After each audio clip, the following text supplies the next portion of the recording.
Bonjour, bienvenue à la réflexion du jour au Daily Reflection. Nous sommes le 21 février. Aujourd'hui, nous allons réfléchir sur le passage de Marc, chapitre 1, versets 12 à 15. L'épreuve au désert spirituel. Écoutez bien. Aussitôt, l'Esprit pousse Jésus au désert. Et dans le désert, il est resté 40 jours, tenté par Satan. Il vivait parmi les bêtes sauvages, et les anges le servaient. Après l'arrestation de Jean, Jésus est parti pour la Galilée proclamer l'évangile de Dieu. Il disait : « Les temps sont accomplis, le règne de Dieu est tout proche, convertissez-vous et croyez à l'évangile. » Parole du Seigneur. Dans son évangile, plein d'événements en action continue, Marc décrit le baptême de Jésus par Jean dans le Jourdain. En sortant de l'eau, Jésus a vu les cieux se déchirer et le Saint-Esprit descendre sur lui comme une colombe. Une voix retentit du ciel : « Tu es mon Fils bien-aimé, en toi je trouve ma joie. » Alors, Marc écrit que l'Esprit l'a aussitôt envoyé dans le désert. Ou selon une autre traduction de l'Évangile, que l'Esprit l'a aussitôt poussé dans le désert.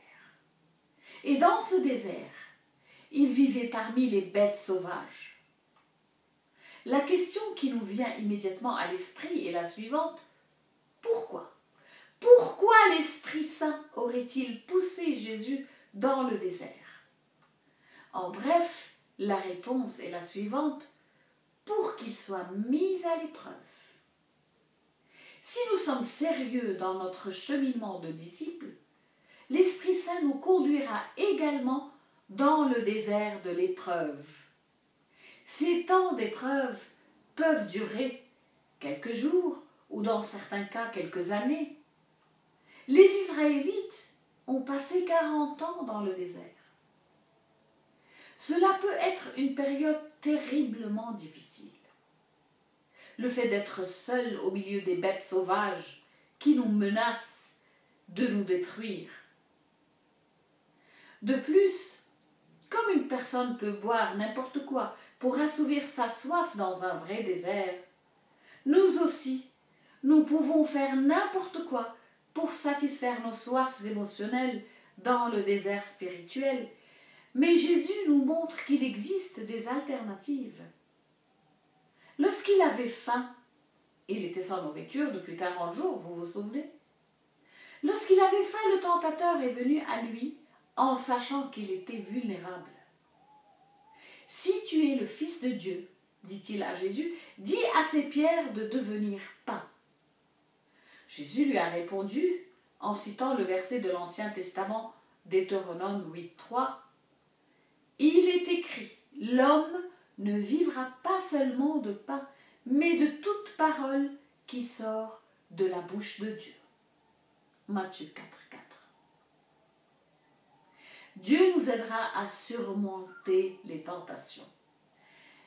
On surmontera les défis et les luttes que nous rencontrerons pendant notre période d'épreuve. Il y a peut-être eu des bêtes sauvages dans le désert où Jésus a été poussé, mais il y avait aussi des anges pour le servir. Nous le découvrons lorsque nous lisons la parole de Dieu dans les Écritures. Nous découvrirons aussi d'autres paroles, des paroles de réconfort, des paroles de consolation, des paroles d'espoir, des paroles d'encouragement. Et parmi ces mots, nous trouverons ceux de Jacques. Je cite : « Considérez comme une joie extrême, mes frères, de buter sur toutes sortes d'épreuves. Vous le savez, une telle vérification de votre foi produit l'endurance. Et l'endurance doit s'accompagner d'une action parfaite, pour que vous soyez parfait et intègre, sans que rien ne vous manque. » Jacques 1, 2 à 4. L'épreuve nous fait mûrir dans la foi. Puis il ajoute, heureux l'homme qui supporte l'épreuve avec persévérance, car sa valeur une fois vérifiée, il recevra la couronne de la vie promise à ceux qui aiment Dieu. Jacques 1, 12. Frères et sœurs, si vous êtes mis à l'épreuve maintenant, je sais combien ça peut être difficile, mais tenez bon, vous recevrez la couronne de vie. Amen.